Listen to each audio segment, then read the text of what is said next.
ठीक है। तो देखिए यह हमारा 16 महाजन पद का पार्ट 2 वीडियो होगा। तो देखते हैं हम लोग आगे टॉपिक क्या है, महाजन पदों के उदय के कारण। क्या है जी, महाजन पद के उदय के कारण क्या है। तो है क्या कि मतलब ये जो महाजन उदय कारण जो है, मतलब ये अपने अपने जो शासक थे और उन्होंने क्या किया कि अपना शासन का विस्तार किया। अपना शासन क्या जी विस्तार किया, मतलब बढ़ाया, भूमि का विस्तार किया, मतलब कृषि उषि का विस्तार किया, फिर राजनीतिक विस्तार किए, ठीक है।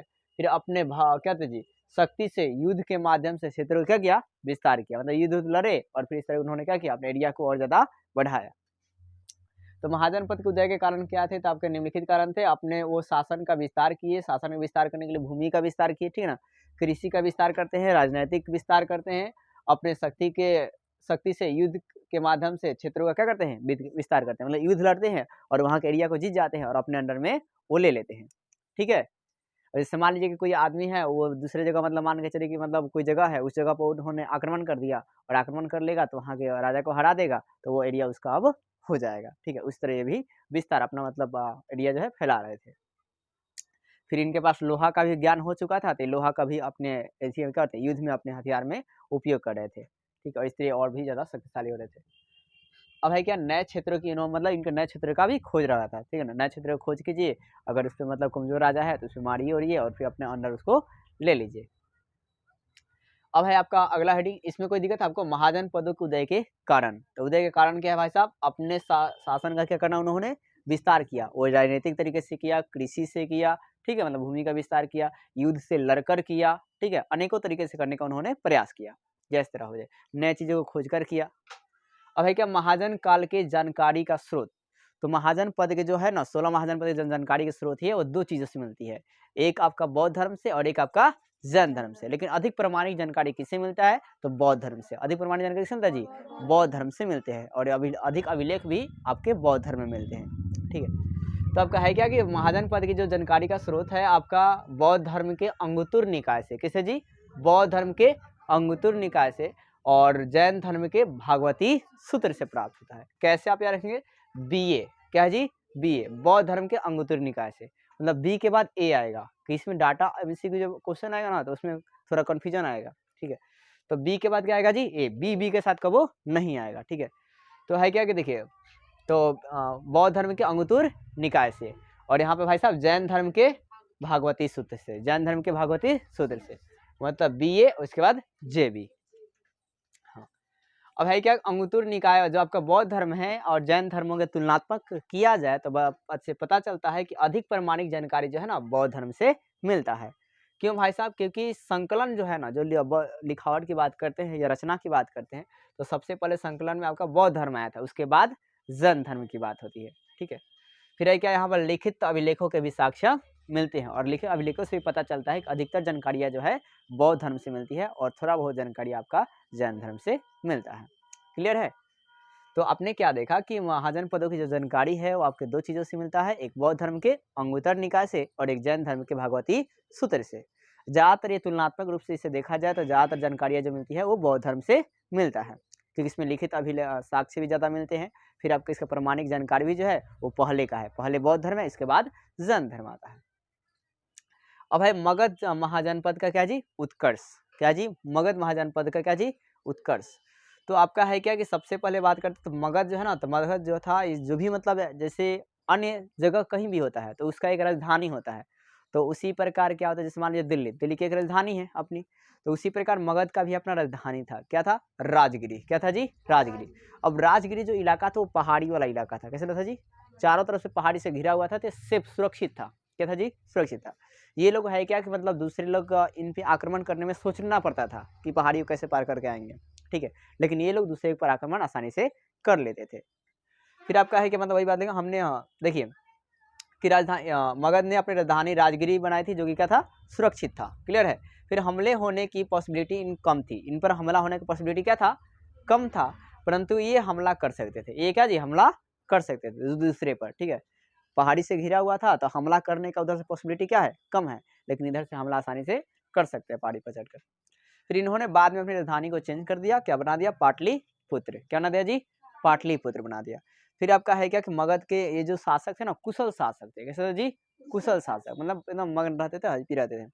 फिर अब ये राजगिरी वाला इलाका था तो बहुत बड़ा जंगल भी इनको मिल गया था, और उन जंगलों में इन्होंने हाथी भी मिल गई थी। क्या मिल गई थी? हाथी मिल गया था, लोहा का भी ज्ञान हो गया था।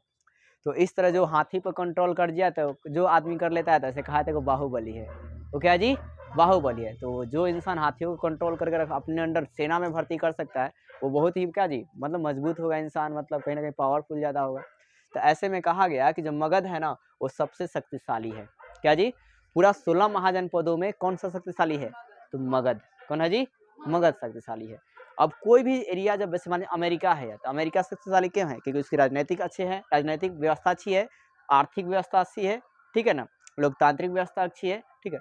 ये सब जिनका भी अच्छा होता है उनकी आपका क्या होता है कि मतलब वो क्या होते हैं? मजबूत होते हैं, वो क्या होते हैं? स्ट्रांग होते हैं। तो एक जगह आप यहाँ पे पढ़ लिए ना कि व्यवस्था मजबूत होने का कारण क्या क्या होता है, तो वही चीज़ मजबूत होने का हर एक राज्य का होगा। तो इतिहास में मतलब उस चीज़ को दोहराया बार बार जाता है। एक जगह आप अच्छे से स्टडी कर लीजिए, दूसरी जगह आपको भाषाओं लिखने में आसान होगा किसी एग्जाम को देते समय में। तो इसमें कोई आपको दिक्कत है कि मगध की राजधानी क्या थी? राजगिरी थी, जो चारों तरफ क्या था? सुरक्षित था, पहाड़ियों से घिरा हुआ था। पहाड़ी से घिरे होने के कारण इस पर हमला होने के चांस बहुत ही कम बन रहे थे, लेकिन ये लोग हमला कर सकते थे। और फिर ये बाद अपने राजधानी को बदल दिया क्या जी? पाटलिपुत्र। अब ये जो पाटलिपुत्र इलाका है ये नदियों का इलाका है, तो नदी में भी हमला आने का जो चांस है वो भी कम होता है, लेकिन ये लोग हमला कर सकते हैं। फिर इन्होंने मतलब कुशल शासक थे, अच्छे शासक थे यहाँ पर, ठीक है। फिर यहाँ पे जंगलों में क्या इन्हों हाथियाँ मिल गई। अब ये हाथियों पर इन्होंने नियंत्रण बना लिया, तो ये क्या जी बाहुबली कहलाने लगे। और इस प्रकार का जो मगध था वो बहुत ही क्या सबसे शक्तिशाली महाजनपद था 16 महाजनपदों में। अब भाई क्या मगध के शासन करने वाले वंश, तो मगध में जो शासन करने वाले वंश थे वो कौन कौन वंश थे? तो आपके थे पहले तो ऐसे माना जाता है, एक जगह से जानकारी मिलती है बृहदत्त वंश का। किस वंश का? बृहदत्त वंश का। थोड़ी सी जानकारी मिलती है, किससे मिलता है? महाभारत में उल्लेख मिलता है इसका। सिर्फ किसमें उल्लेख है? महाभारत में। मतलब महाभारत में उल्लेख किया गया है कि मगध पर जो राज चलता था वो किस वंश का था? तो बृहदत्त वंश का, ठीक है। लेकिन जैन धर्म बौद्ध धर्म की किताबों से इन सब की जानकारी मिलती है हर्यक वंश का, शिशुनाग वंश का, नंद वंश का और मौर्य वंश का। कौन जी? हर्यक वंश का, शिशुनाग वंश का, नंद वंश का और कौन जी? मौर्य वंश का। पहले आप वंश वाले याद रखेंगे, हर्यक, शिशुनाग, नंद, मौर्य। कौन जी?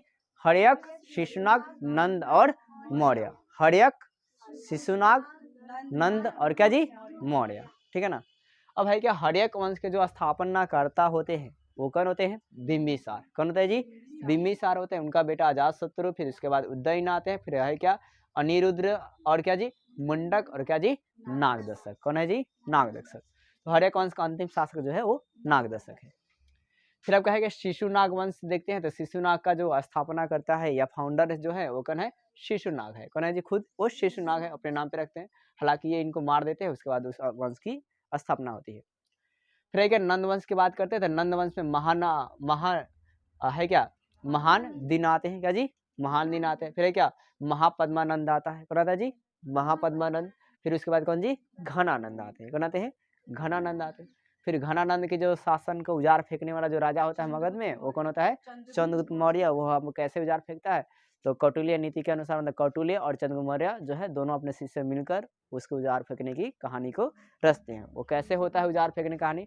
तो होता क्या है कि एक बार कौटिल्य क्या होता है कि मगध के दरबार में जाता है। जब उस समय की बात है जब सिकंदर आपके यहाँ पर मतलब मगध मतलब है क्या इंडिया में आने वाला रहता है। जब इंडिया में वो प्रवेश करता है पोरस के साथ युद्ध होती रहती है, ठीक है। तो आपने इस पे आप एक एपिसोड भी चलता है पोरस एपिसोड करके, ठीक है, बहुत बड़ा एपिसोड है। तो उसमें मतलब जो वो आता है तो मतलब कौटिल्य को लग जाता है कि जब ये इंडिया में पूरा आ गया तो जाहिर सी बात है कि पूरे यहाँ के जितने भी अंशाली है उन सारे को मिटाकर हस्ती को मिटा देगा, क्योंकि उसको नशा सा था सिकंदर को कि पूरा वर्ल्ड को मतलब राज करना है तो करना है। तो नशा मतलब बहुत क्या होते हैं अच्छी भी मानी जाती है और खराब भी मानी जाती है, लेकिन उसके लिए उसके अकॉर्डिंग सिकंदर के अकॉर्डिंग अच्छा चीज़ था, ठीक है, कि वो विश्व विजेता बनना चाहता था, बना भी।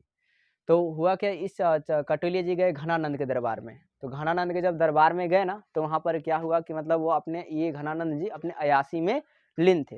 और ये हुआ जब लीन थे तो इन्होंने मतलब क्या बातों को समझा नहीं, और इनको मतलब है क्या कि मतलब उनको मतलब बहुत ही मतलब क्या बेइज्जत किए, ठीक है, रिस्पेक्ट नहीं दिए।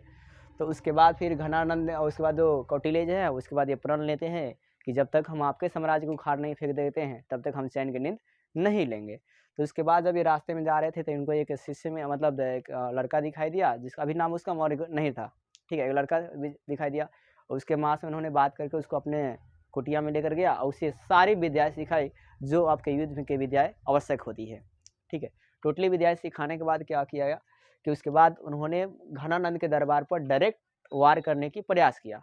जब डायरेक्ट कौटिल्य मिलकर, कौटिल्य और आपका चंद्रगुप्त मौर्य मतलब रेडी हो चुका था, दोनों मिलकर जब घनानंद के दरबार में डायरेक्ट वार करने का प्रयास किए, तो उसके बाद क्या हो, जो ये सेना उना बनाए थे, इनकी सेना को, घनानंद की सेना बहुत बड़ी साम्राज्य था ये, तो इन्होंने मार कर इनको भगा दिया।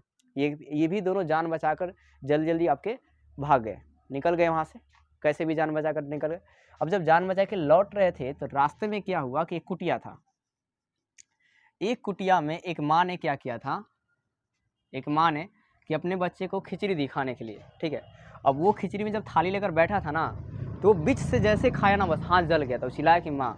तो उसके बाद वो खिड़की से वो देख रहे थे कौटिल्य, ठीक है, चाणक्य, तो देखा कि हाथ जल गया, तो फिर माँ ने कहा कि जो खाना खाना है वो बीच से ना खाकर अगर साइड से थोड़ा थोड़ा खाओगे ना, तो हाथ कम जलेगी और आनंद अच्छा आएगा, खाने में भी टेस्ट भी लगेगा।